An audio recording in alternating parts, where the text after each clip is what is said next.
আসসালামু আলাইকুম, কেমন আছেন সবাই? আশা করি সবাই ভালো আছেন। আজকের ভিডিওতে এমন একটা বিষয় তুলে ধরবো যার মাধ্যমে আপনারা সুন্নি এক আলেমের কর্মকাণ্ড জানতে পারবেন। সে বিষয়ে নিয়ে কথা বলবো আজকের ভিডিওতে।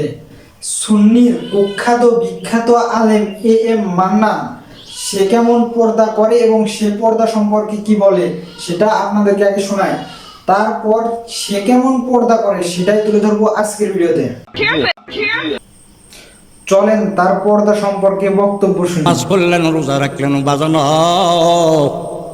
হজ করলেন, জাকাত দিলেন, ফরজা করলো, আপনার বউ খুশিদা করলো, আপনারও পর্দা আছে। বেগানা নারীর দিকে আপনি নাক তাকাই, আর নারীর কাছে দিয়ে আল্লাহ বুঝছেন তো, সবাই কি করেন বুঝছেন তো এগুলা।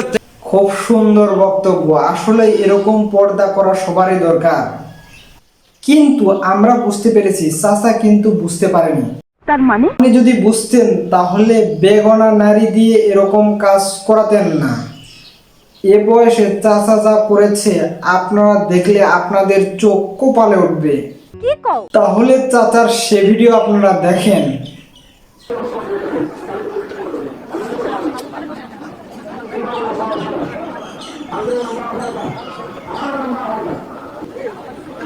আমার মনে হচ্ছে এই ভিডিও দেখার পর সুন্নি অনুসারীদের অবস্থা হচ্ছে এটা।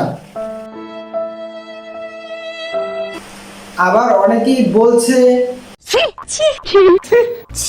এইসব ভণ্ড আলেমের কারণেই ইসলামের সৌন্দর্য নষ্ট হচ্ছে। তাই আমি বলছি, এসব ভণ্ড আলেম অথবা জেনাকারী আলেমের কাছ থেকে দূরে থাকুন। আজকের ভিডিও পর্যন্তই, দেখা হচ্ছে নতুন কোনো ভিডিওতে।